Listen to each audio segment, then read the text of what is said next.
2 ദിവസത്തെ ഇടവേളയ്ക്ക് ശേഷം ലോക്സഭയും രാജ്യസഭയും ഇന്ന് ചേരും. ഇരു സഭകളും ഇന്നും പ്രക്ഷുബ്ധമാകാനുള്ളതാണ് സാധ്യത. CJP സമരത്തിനെതിരെയുള്ള ഡൽഹി പോലീസിന്റെ നടപടിയിൽ കേന്ദ്ര ആഭ്യന്തരമന്ത്രി അമിത് ഷാ മറുപടി പറയണമെന്ന് ആവശ്യപ്പെട്ടായിരിക്കും പ്രതിപക്ഷ പ്രതിഷേധം. അയോധ്യയിലെ രാമക്ഷേത്രത്തിലെ സംഭാവന തട്ടിപ്പടക്കം സഭയിൽ ഉന്നയിക്കാനാണ് പ്രതിപക്ഷത്തിന്റെ നീക്കം.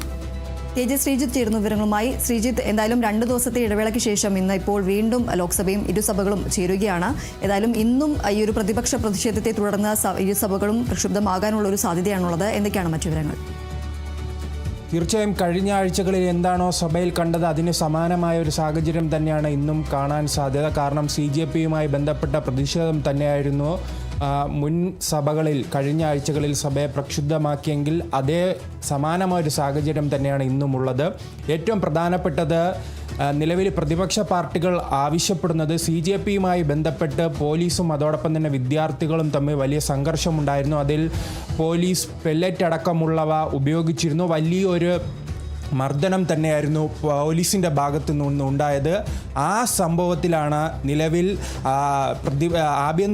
കേന്ദ്ര ആഭ്യന്തരമന്ത്രി ഈ ലോക്സഭയിലും അതോടൊപ്പം തന്നെ പാർലമെൻറ്റിൽ അതിനെക്കുറിച്ച് എന്താണ് അന്ന് സംഭവിച്ചത്, ഈ പെല്ലറ്റ് ഉൾപ്പെടെയുള്ളവ പ്രയോഗിക്കാൻ ആരാണ് അനുവാദം നൽകിയത്, അതിനെക്കുറിച്ച് വ്യക്തമായ ഒരു പരാമർശം സഭയിൽ നടത്തണമെന്ന് പ്രതിപക്ഷം കുറച്ച് ദിവസങ്ങളായി ആവശ്യപ്പെടുന്നു. അത് തന്നെ ഇന്നും ആവശ്യപ്പെടാനുള്ള സാധ്യതയാണ് കാണുന്നത്. കേന്ദ്ര സർക്കാരിനെ സംബന്ധിച്ചിടത്തോളം ഈ സഭാ കാലയളവ് നല്ലൊരു കാലമായിരുന്നില്ല. പ്രത്യേകിച്ച് കഴിഞ്ഞ നിയമസഭാ തെരഞ്ഞെടുപ്പിൽ ബംഗാളിലും മറ്റ് സംസ്ഥാനങ്ങളിലെല്ലാം വലിയ മുന്നേറ്റം ഉണ്ടാക്കിയ ശേഷം NCP TMC അടക്കം തൃണമൂൽ കോൺഗ്രസിനെ അടക്കം പിളർത്തിക്കൊണ്ട് സഭയിൽ വലിയൊരു മുന്നേറ്റം ഉണ്ടാക്കാമെന്ന് പ്രതീക്ഷിച്ചെത്തിയെങ്കിൽ CJP സമരം വലിയ പ്രതിസന്ധിയാണ് ഉണ്ടാക്കിയിരുന്നത്. പ്രതിപക്ഷത്തെ ഒറ്റക്കെട്ടായി തന്നെ സഭയിൽ മുന്നോട്ട് കൊണ്ടുപോകാനും കോൺഗ്രസിന് ഒരു ഉണർവ് നൽകാനും എല്ലാം ഈ CJP സമരം ഒരു അനുകൂലമായൊരു സാഹചര്യം ഒരുക്കുന്നത് നാം കണ്ടിരുന്നു.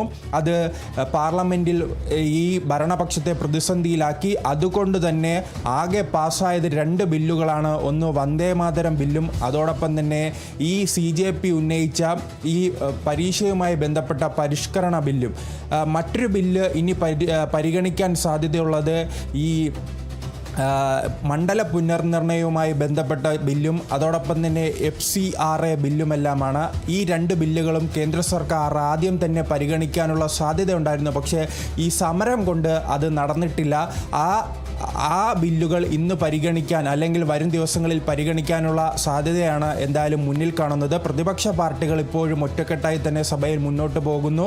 CJP സമരം ഉയർത്തിയാണ് ഇപ്പോൾ ഈ കേന്ദ്ര ഭരണത്തെ അതോടൊപ്പം തന്നെ മന്ത്രിസഭയും എല്ലാം ഇപ്പോൾ ഭരണകക്ഷിയുമെല്ലാം പ്രതിസന്ധിയിലാക്കാൻ വലിയ രീതിയിൽ പ്രതിപക്ഷത്തിന് കഴിയുന്നുണ്ട്. അമിത്ഷാ അടക്കമുള്ളവർക്ക് അവർ ഈ പ്രശ്നവുമായി ബന്ധപ്പെട്ട് സംസാരിക്കണമെന്ന് നിരന്തരം ആവശ്യപ്പെടുകയാണ്. എന്തായാലും നിലവിൽ പ്രതിപക്ഷ പാർട്ടികൾ വരും ദിവസങ്ങളിലും അത്തരത്തിലുള്ള ആവശ്യം ഉന്നയിക്കാനാണ് ഇപ്പോൾ പ്രതിപക്ഷത്തിൻ്റെ എല്ലാം ആവശ്യം. എന്തായാലും ഈ ഭരണപക്ഷത്തെ സംബന്ധിച്ചിടത്തോളം ഈ സഭാ കാലയളവ് വലിയ പ്രതിസന്ധിയാണ് ഉണ്ടാക്കിയപ്പോൾ പ്രതിപക്ഷത്തെ സംബന്ധിച്ചിടത്തോളം അവർക്കൊരു ലോട്ടറി തന്നെയായിരുന്നു ഈ സീസൺ. എന്തായാലും ഇന്നും സഭ പ്രക്ഷുബ്ധമാകാനുള്ള സാധ്യതയാണ് നിലവിൽ കാണുന്നത്. ശരി, എന്തായാലും ലോക്സഭയും രാജ്യസഭയും ഇന്നും പ്രതിപക്ഷ പ്രതിഷേധത്തെ തുടർന്ന് പ്രക്ഷുബ്ധമാകാനുള്ള സാധ്യതയാണുള്ളത്. CJP സമരത്തിനെതിരെയുള്ള ഡൽഹി പോലീസിന്റെ നടപടിയിൽ കേന്ദ്ര ആഭ്യന്തരമന്ത്രി അമിത് ഷാ മറുപടി പറയണമെന്നാവശ്യപ്പെട്ടായിരിക്കും പ്രധാനമായും പ്രതിപക്ഷം പ്രതിഷേധിക്കുക. അയോധ്യയിലെ രാമക്ഷേത്രത്തിലെ സംഭാവന തട്ടിപ്പടക്കം സഭയിൽ ഉന്നയിക്കാനാണ് പ്രതിപക്ഷത്തിന്റെ നീക്കം. ശ്രീജിത്താണ് വിവരങ്ങൾ നൽകിയത്.